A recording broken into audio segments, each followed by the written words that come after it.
여러분들이 신앙생활을 하시면서 가장 알고 싶어하는, 마지막에 신앙에 관련해서 가장 알고 싶어하는 것이 무엇입니까?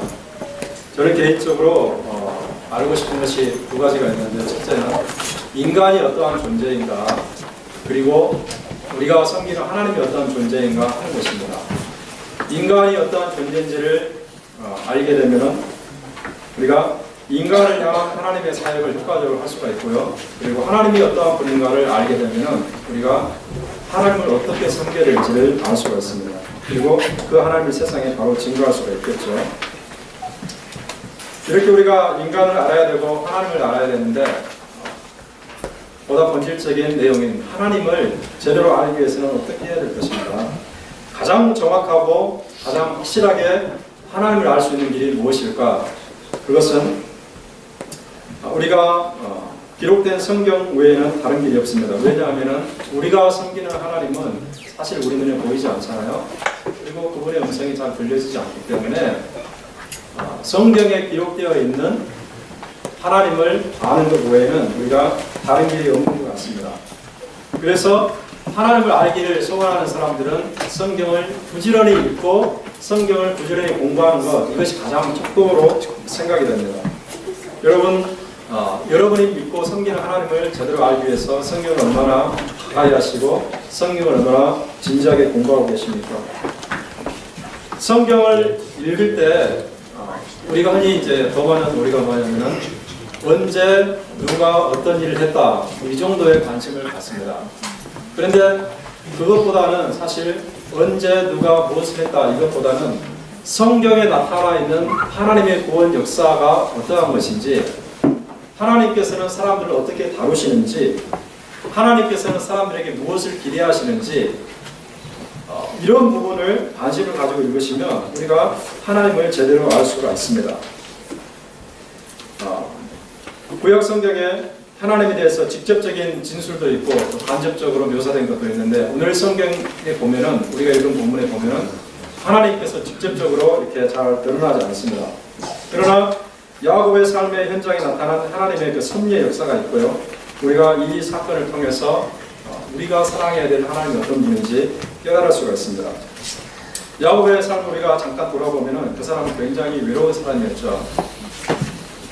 아버지에게 거짓말을 하고 또 형에게 살해 위협을 당하면서 혼자서 여행을 하는 사람이었습니다.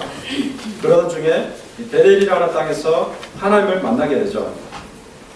하나님을 만났는데 그가 만난 하나님은 전혀 생각 밖의 하나님이었습니다.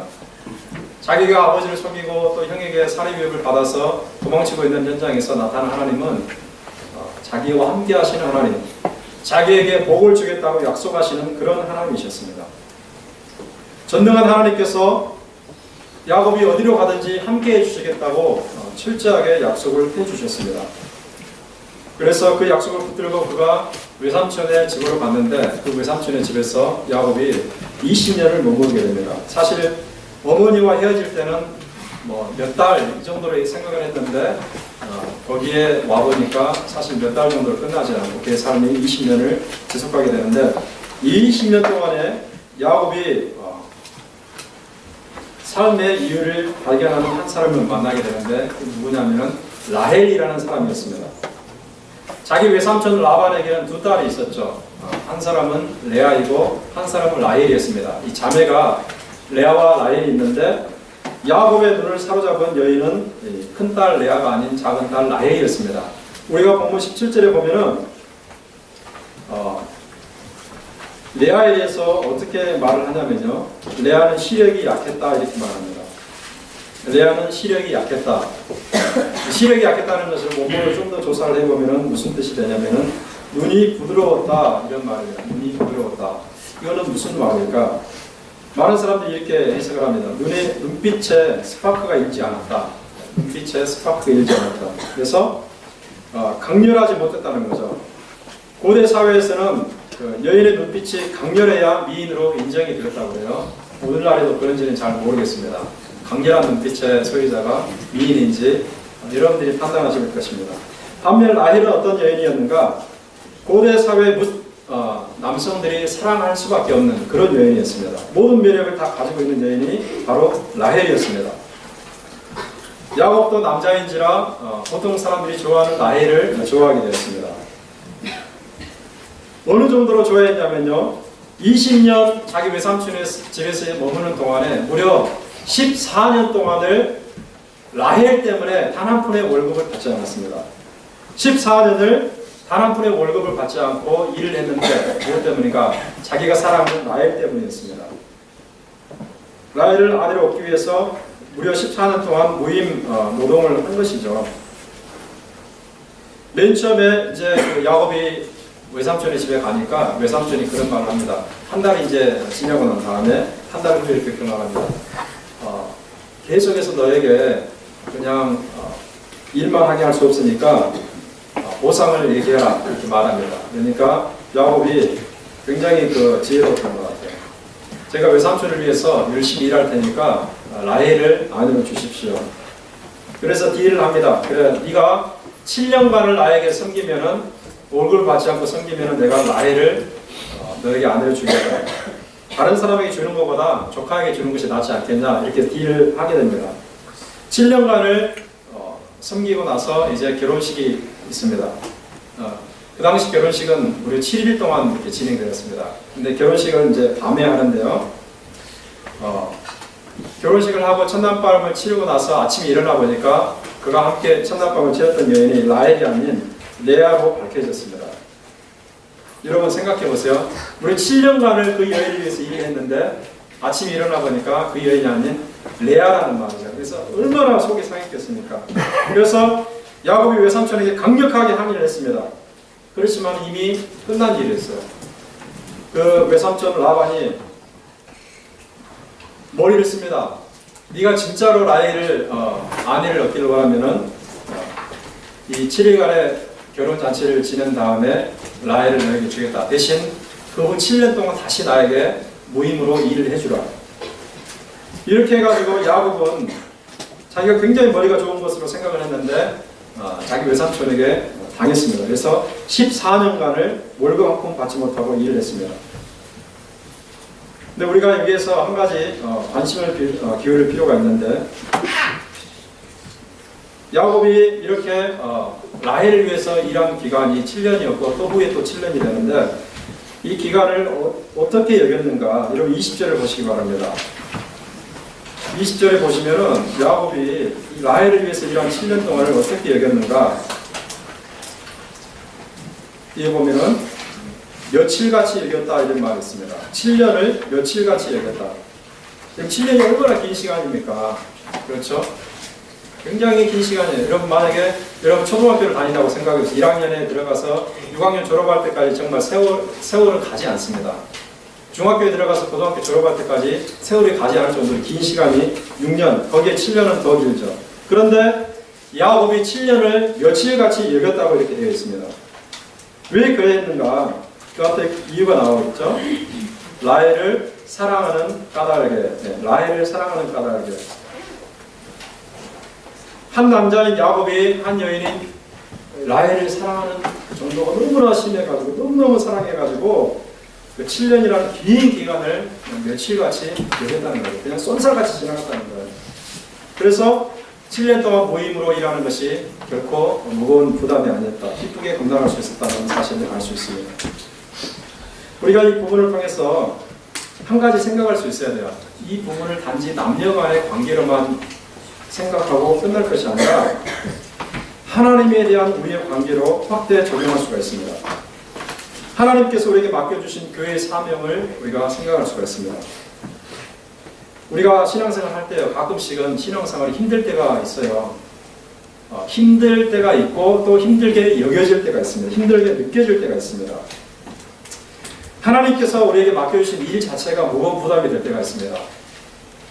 지금 내 생활도 바빠 죽겠는데 교회를 하려고 하다 보니까 너무나 힘든 거예요. 심적으로 부담이 되고 시간도 이렇게 안 되고 스트레스도 받습니다. 또 주님의 일을 할 때 동료 그리스도인으로부터 오는 스트레스도 많이 있습니다. 또 교회 안에서 특별히 비전을 발견하지 못하기 때문에 교회 일의 의미를 발견하기 어려운 때도 있어요. 이렇게 우리가 힘든 그런 신앙생활을 하는 경우가 많이 있는데, 사실 무엇보다 우리의 신앙생활을 어렵게 하는 것은 사실 하나님에 대한 사랑이 뜨겁지 않기 때문에 오는 것입니다. 하나님에 대한 사랑이 정말 뜨거우면은 우리가 다른 부분이 우리 마음에 흡족하지 않다 할지라도 사실 신앙생활이 즐겁고 기쁜 삶이 될 수가 있습니다. 여러분 한번 생각해 보시기 바랍니다. 여러분의 신앙의 삶의 현장에서 정말 힘들고 어렵게 느껴졌던 때가 언제인가 깊이 한번 관찰을 해보면 하나님에 대한 그 사랑이 좀 식었을 때가 아닌가 이런 생각을 합니다. 주님을 사랑하던 때는 정말 교회를 일을 해도 주님을 섬겨도 힘들지 않았는데 이 사랑의 정도가 식어져 가면은 힘들고 어려운 것을 경험할 수가 있어요. 예배도 마찬가지죠. 1시간 동안 앉아서 드리는 예배가 어쩔 때는 정말 고루하게 느껴지고 지루하게 느껴지고 머릿속에서는 계속 다른 생각이 그냥 듭니다. 하나님 말씀 전해지고 다른 사람 찬양하고 있는데 머릿속에서는 그냥 교회 일, 학교의 일, 직장의 일, 친구들과의 일, 내 개인적인 문제 이런 것이 생각나면서 힘들게 느껴지는 거예요. 저도 개인적으로 이렇게 신앙의 기복이 있잖아요. 누구든지 매 순간 이렇게 정상을 걷지 못합니다. 어쩔 때는 떨어지기도 하고 어떨 때는 올라가기도 하고 그렇습니다. 항상 신앙이 이렇게 하늘 높이 있는 것은 아니에요. 떨어질 때가 많이 있습니다. 그런데 곰곰이 생각을 해보면 언제 신앙의 그런 정도가 떨어지는가 하나님에 대한 사랑이 좀 식어질 때 그렇습니다. 하나님을 처음 만나가지고 이 구원의 감격으로 인해서 들뜬 때는요 아무리 힘들고 어려워도 힘든지를 모르겠어요. 제가 개인적인 이야기 좀 잠깐 이해를 돕기 위해서 좀 드리고 싶은데 제가 대학교 2학년, 3학년 때 이렇게 교회를 다니는데 교회가 바로 학교 앞에 있었던 교회였지만 제가 이제 나중에 은혜 받아가지고 아주 멀리 있는 교회를 다니게 됐습니다. 지하철을 타고 그 다음에 버스를 타고 이렇게 갔는데 지하철을 타려면 걸어서 한 15분 정도를 이렇게 15분에 20분을 걸어서 학교에서 가야 됐고 그래서 지하철 탄 다음에 마을버스 타고 갔는데 처음에는 조금 힘들더라고요. 내가 꼭 이 교회를 다녀야 되는가 수요일 예배도 가야 되고 금요일 기도회도 가야 되고 주일날 예배도 가야 되는데 이제 그런 부담이 있었습니다. 또 덥기도 하고 그렇잖아요. 한국 날씨가 후덥지근하잖아요. 그래서 힘들었는데 이제 예배를 드리면서 은혜를 받았어요. 은혜를 받고 하나님께서 나를 구원하시고 하나님께서 나에게 주신 은혜가 너무 큰 것을 제가 깨달은 다음부터는 이 수요일날 그 다음에 금요일날 기도 가는 것 주일날 예배 가는 것이 전혀 힘들지 않았습니다. 그렇게 대학교 때서 걸어서 지하철 타고 또 우리 지하철에서 갈아타고 이렇게 걸어가도 힘들지를 모르고 주일날 하루 종일 교회에서 이렇게 예배드리고 섬기고 월요일날 학교 가서 이렇게 공부하고 그랬을 때 몸이 좀 피곤했지만은 정말 기쁨이 있었습니다. 왜 그런가? 하나님을 사랑했기 때문에 하나님을 뜨겁게 사랑했기 때문에 가능한 것입니다. 여러분도 한번 여러분의 신앙생활을 점검할 필요가 있을 것 같아요. 이제 2013년이 한 해가 다 저물었잖아요. 저물어가본 이 시점에서 과연 나는 하나님을 섬기는 것이 나에게 큰 부담이었는가 아니면 기쁨이었는가? 교회에서 신앙생활하는 것이 나에게 크나큰 기쁨의 근원이었는가 아니면 고통의 근원이었는가 생각을 해볼 필요가 있습니다. 야곱을 생각해 보세요. 야곱은 7년을 월급을 받지 않고 섬겼는데 그것을 수일처럼 여겼다. 며칠처럼 여겼다는 겁니다. 왜 그렇습니까? 라헬을 사랑했기 때문에 그렇습니다. 우리가 주님을 정말로 사랑한다면 우리에게 맡겨져 있는 것 좀 힘들어 보인다 할지라도 그것이 우리에게 스트레스가 되지 않고 우리에게 즐거움의 요소가 될 것입니다. 다른 사람들이 무거운 짐으로 여긴다 할지라도 우리에게는 그것이 무거운 짐이 되지 않을 수가 있습니다. 초대교회 7교회 가운데서 주님에게 칭찬도 받고 책망도 받은 교회들이 있었는데요. 그 가운데 예배소 교회라는 것이 있습니다. 예배소 교회는 그 당시 굉장히 모범적인 교회였습니다. 그래서 주님께 많은 칭찬을 받았는데 단 하나의 문제로 책망을 받는데요. 우리 하나님께서 예배소 교회를 크게 책망하시는데 그럼 그것이 무엇인지 아십니까? 열심히 봉사하지 않았다. 이단을 따라갔다. 우상을 숭배했다. 윤리적인 죄악이 있었다. 그런 것이 아니고 에베소 교회를 책망하신 이유가 뭐냐면요. 첫사랑을 잃어버린 문제 때문이었습니다. 첫사랑을 잃어버린 그 에베소 교회에 주님께서 책망하시면서 회개를 촉구하십니다. 여러분 한번 주님이 어떻게 말씀하시는지 우리 함께 읽어보도록 하겠습니다. 시작. 그러나 너를 책망할 것이 있나니 너희 처음 사랑을 버렸느니라. 그러므로 있어서 생각하고 회개하여 처음 행위를 하자. 만일 그러지 아니하고 아니하면 내가 내게 임하여 내 숫자를 그 자리에서 옮기리라. 아멘. 하나님은 무엇을 원하십니까? 하나님에 대한 첫사랑을 원하시는 거예요. 우리가 남녀가 만날 때도 첫사랑이 있잖아요. 하나님을 만날 때도 그런 것이 있습니다. 첫사랑의 그 단계가 없으면 사실 신앙에 깊이 들어가지 못합니다. 하나님과의 첫사랑의 관계가 없는데 더 이상 그 너머로 갈 수가 없잖아요. 그런데 시간이 지나다 보면은 사실 이것이 희미해지고 잃어버릴 때가 있어요. 그러니까 하나님을 섬기는 것이 팍팍하게 느껴지고 하나님께 기도해도 아무런 감동도 일어나지 않고 예배하는 것이 무거운 짐으로 여겨지는 것입니다. 바로 에베소 교회가 이 문제를 가지고 있었어요. 하나님을 사랑하지 못했습니다. 첫사랑을 잃어버렸어요.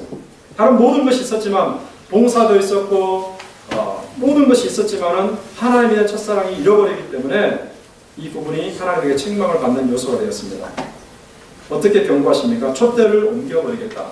이것은 무슨 말이냐면요. 하나님의 영의 임재가 떠날 것이라는 것을 말합니다. 첫사랑을 회복하지 못하면 하나님께서 그 교회에서 나가시겠다는 말이에요. 우리는 하나님께서 우리를 사랑하신다는 말에 익숙합니다. 하나님께서 우리를 사랑하신다는 말. 그리고 하나님께서 우리를 도와주시고 하나님께서 우리를 지켜주신다는 말을 들으면 위로가 되고요. 힘이 솟죠. 그런데 우리는 하나님께서도 우리들로부터 사랑받기를 원하신다는 사실에는 둔감할 때가 있어요. 하나님은 우리를 사랑한다는 것을 잘 아는데 하나님도 역시 우리의 사랑을 원하신다는 사실은 우리가 모를 때가 있다는 것입니다. 하나님도 사랑을 원하십니다. 하나님도 사랑에 갈망해 하고 있습니다. 무엇이 부족해서 우리의 사랑이 없으면 외로워서 그러시는 것이 아니에요. 하나님은 스스로 충족하신 분입니다. 스스로 만족하신 분입니다. 완전한 만족감 가운데 존귀하신 분입니다. 그래서 하나님이 사실상 우리의 사랑에 의존해서 존재하는 분이 아니에요. 그럼에도 불구하고 하나님께서는 우리의 사랑을 원하십니다. 왜 그렇습니까? 하나님과 우리의 관계가 맺어져 있기 때문에 그런 거예요. 우리는 하나님의 자녀가 되었고 하나님 우리의 아버지가 되었기 때문에 그런 것입니다. 또 구약 성경에서는 그렇게 표현합니다. 하나님의 신랑이고 우리는 신부로 표현합니다. 우리가 이렇게 가족의 관계로 다시 한번 재생각하게 되면 쉽게 이해되죠. 여러분, 부모님이 일방적으로 자녀를 사랑하는 것도 있지만 자녀가 또 부모님을 사랑해야 돼요. 그렇죠? 자녀가 부모님을 냉랭하게 대하고 사랑하지 않으면 부모님도 이렇게 마음이 좋지 않습니다. 남편과 아내의 관계에 있어서 쌍방간의 사랑이지 일방적인 사랑은 없는 것입니다. 그런 것처럼 하나님이 우리의 사랑을 원하신다는 사실이죠. 그래서 여러분들이 야곱이 라헬을 사랑해서 며칠간으로 여겼던 것처럼 우리가 하나님을 뜨겁게 사랑하는 가운데 우리의 신앙이 기쁨이 넘치고 우리가 하나님을 섬기는 삶이 참으로 능력이 되고 세상에 증거가 되는 은혜가 있기를 주님의 이름으로 축원합니다. 자, 이렇게 우리가 사랑해야 될 하나님은 어떤 분일까? 우리가 성경을 통해서 두 가지 요소를 발견할 수 있습니다. 첫째는요, 공의로우신 하나님이십니다. 둘째는 공평하신 하나님이십니다. 자, 공의로우신 하나님의 모습은 어디에서 나타나는가?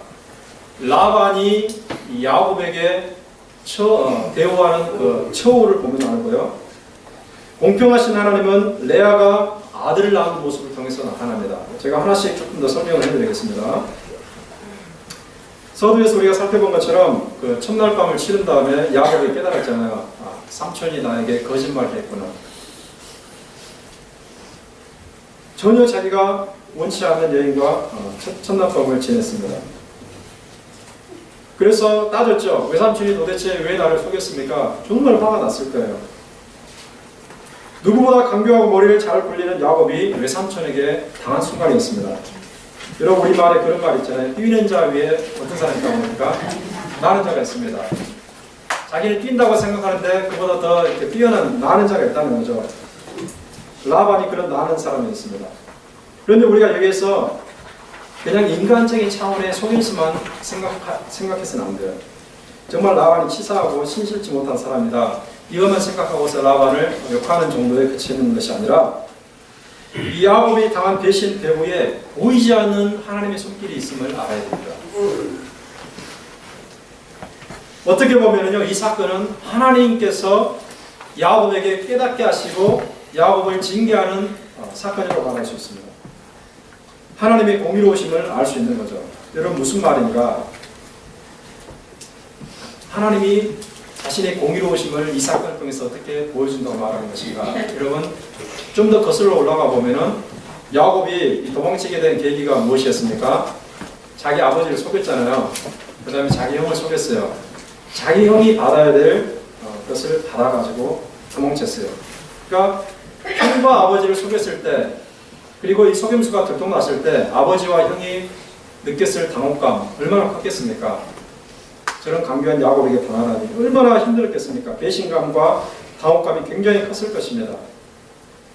영적인 측면에서 보면은 어쩌면은 야곱이 사기를 당한 것이 그가 심었던 그런 씨앗의 열매를 받는 것이나 마찬가지라 이렇게 말할 수 있습니다.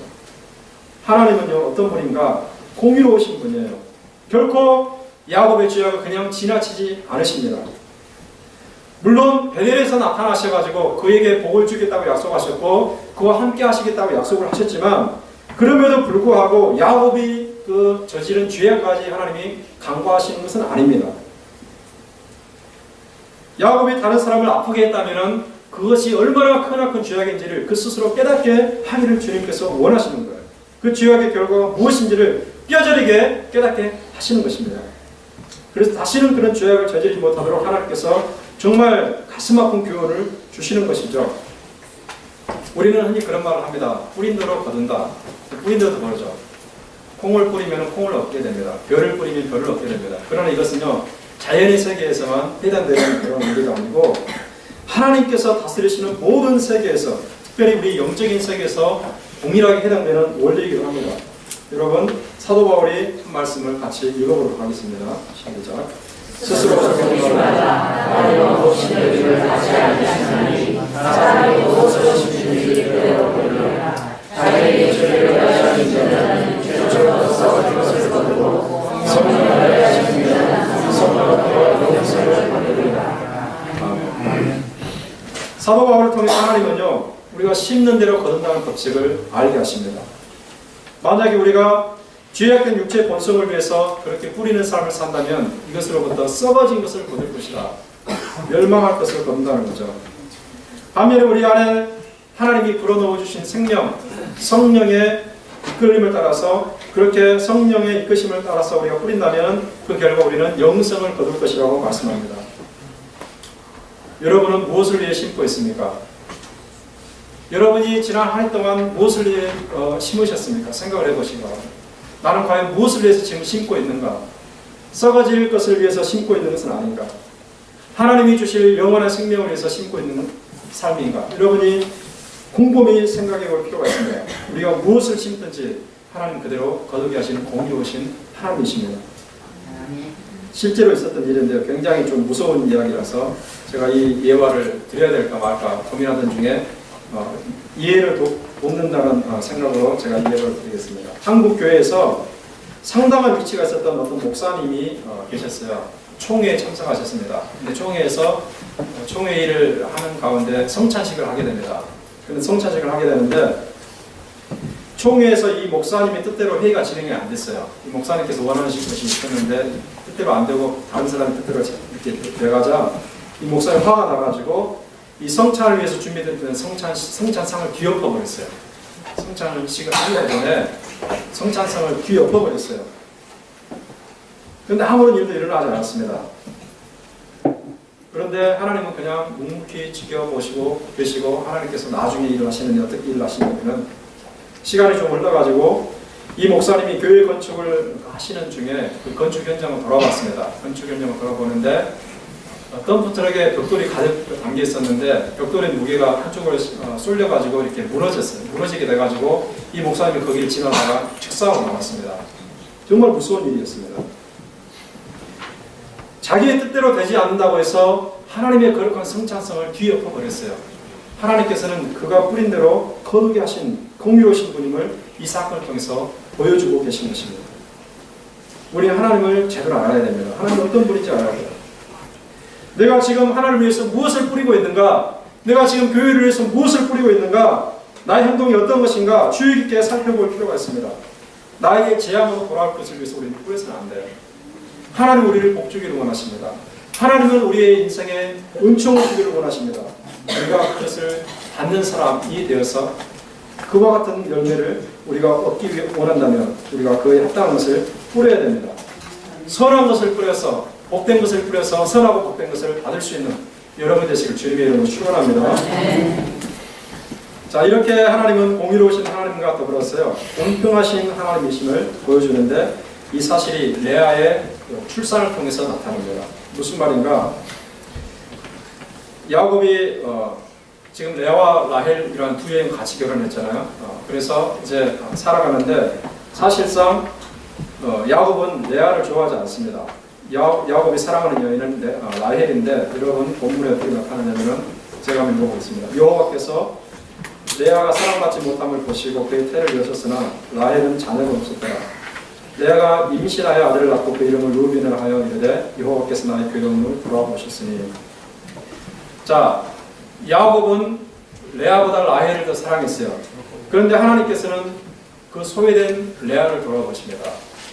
레아가 사랑받지 못하고 있음을 보시고 레아를 돌아보셔서 하나님께서 레아의 태를 여십니다. 그래서 레아가 임신하게 되고 아들을 낳게 됩니다. 하나님은 공평하신 하나님이세요. 사람에게 사랑받지 못하고 소외된 그 여인을 하나님이 돌아보십니다. 그래서 하나님은 라헬이 아닌 레아를 사랑하십니다. 그 증거가 레아가 낳은 아들을 통해서 나타납니다. 여러분, 야곱이 몇 명의 아들을 낳았죠?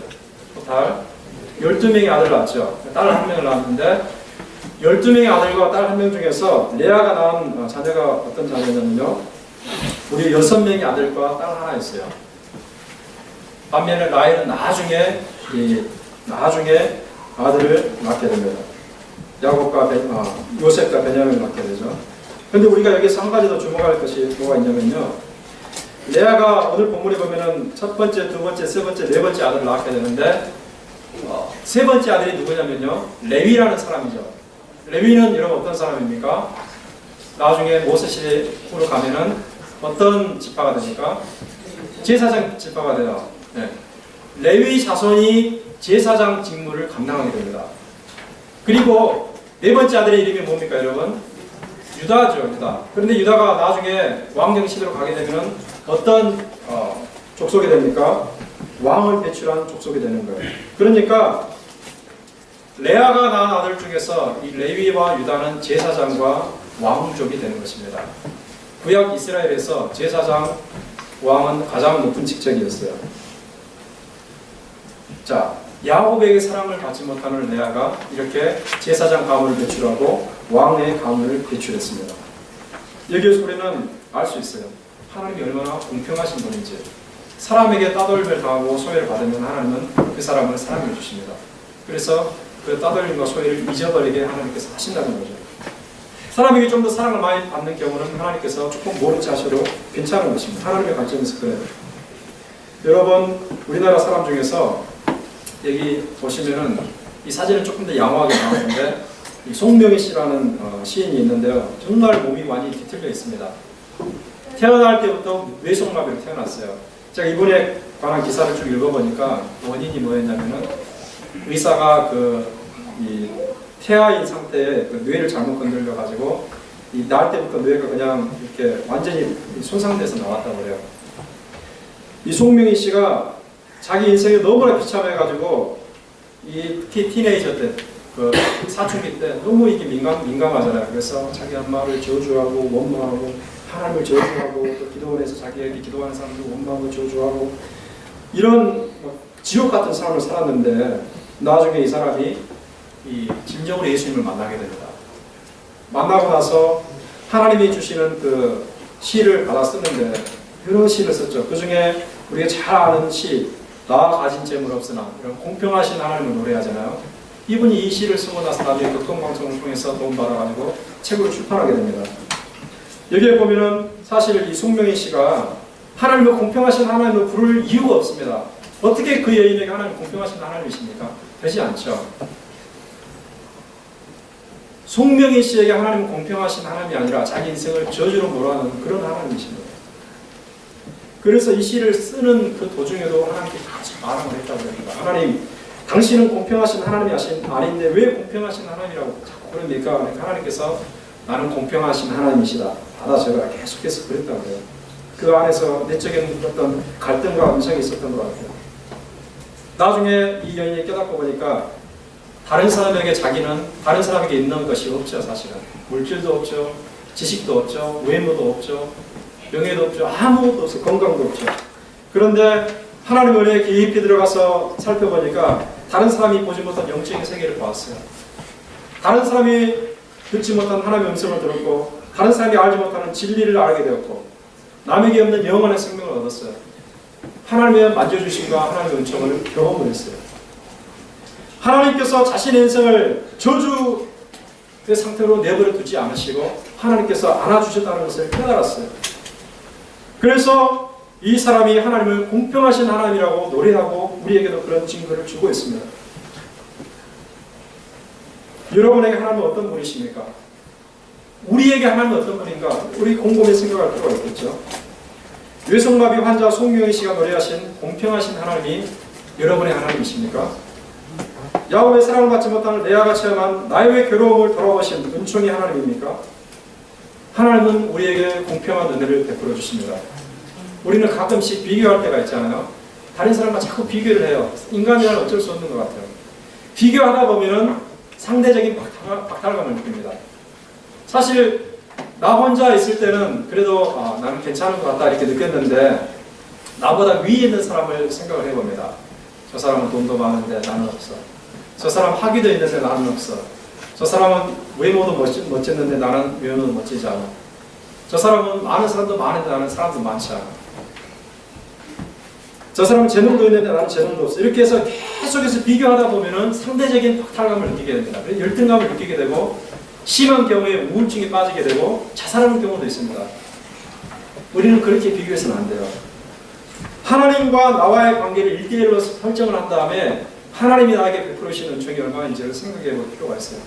사실 우리가 지난주에 감사제를 지냈잖아요. 그런데 감사제를 지냈는데 우리가 한 가지 생각해 볼 필요가 있는 것은, 사실 우리가 감사해야 될 여러 가지 이유가 있는데요. 제가 지난주에 말씀을 드리지 않았지만은 우리가 우리보다 처지가 나쁜 사람들을 생각해 볼 필요가 있습니다. 사실 우리가 힘든 일도 많이 있죠. 경제적으로 어려움도 있고, 또 미국이라는 사회 속에서 이민자로서 느끼는 어려움도 있고, 언어에서 느끼는 여러 가지 어려움이 있지만요. 사실 우리가 공산주의 사회에 사는 사람들이라든지, 또는 아프리카에 사는 사람이라든지, 또는 중남미 못 사는 나라에 사는 사람이라든지, 그런 사람들 생각해보면 정말 우리가 하나님께 감사할 제목이 무궁무진한 것 같아요. 옛날에 여러분 IT에서 지진 난 데 있잖아요. 아이들이 먹을 것이 없어가지고 뭘 먹냐면은 고운 진흙을 빵으로 빚어가지고 구워서 먹고, 북한에서는 먹을 것이 없어가지고 수십만 명이 굶어서 죽고, 이런 일이 숱하게 일어나잖아요. 아프리카에서는 물이 없어가지고 물을 먹지 못합니다. 물이 다 썩고 물에 바이러스가 넘어나가지고 먹지를 못합니다. 그런 것을 생각해 보면 우리가 얼마나 좋은 환경 속에서, 얼마나 풍요로운 환경 속에서 살아가는지 금방 깨달을 수가 있어요. 하나님은 우리가 갖지 못한 것이 있으면 또 다른 부분에 채워주십니다. 우리가 뭔가 허전하다고 느끼면 또 다른 부분에 채워주시는 분입니다. 그래서 공평하신 하나님을 노래하게 하시는 것입니다. 여러분, 이 사실을 깨닫고 하나님을 섬길 때에 정말 감사함으로 섬기고, 하나님이 우리에게 주신 첫사랑을 회복하는 가운데 주님을 섬기면서 여러분의 삶에 기쁨이 넘치고 하나님의 은혜가 넘치는 그런 은혜가 있기를 주님의 이름으로 축원합니다. 기도하겠습니다. 걸어가신 하나님 아버지, 은혜를 감사합니다. 야곱의 생애 가운데 있었던 일 가운데서 우리가 하나님을 어떻게 사랑해야 되는지 깨우쳐 주심을 감사합니다. 우리가 하나님을 사랑하되 뜨겁게 진심으로 사랑함으로 인해서 우리에게 맡겨진 일이 무거운 짐이 되지 아니하고 기쁨의 일이 되게 하시고 은총의 일이 되게 하시고, 우리가 이 일을 즐거움으로 감당할 수 있도록, 우리가 하나님을 세상에 증거할 수 있도록 도와주시옵소서. 공의롭고 공평하신 하나님을 섬기는 가운데 우리 인생에 정말 감격이 넘쳐나며 정말 이 땅에서 감사하는 제목이 늘어날 수 있도록 은혜 베풀어 주시옵소서. 우리의 생명이 되신 예수 그리스도 이름으로 감사하며 기도하옵나이다. 아멘.